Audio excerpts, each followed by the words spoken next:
got a Daikin RTU.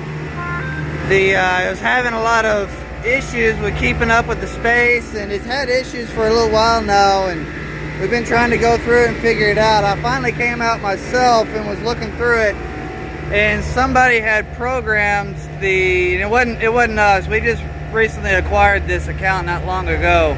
But somebody programmed the outside air damper at a minimum 40%, and they had the limit at 40% as well, which meant that it was running 40% outside air all the time.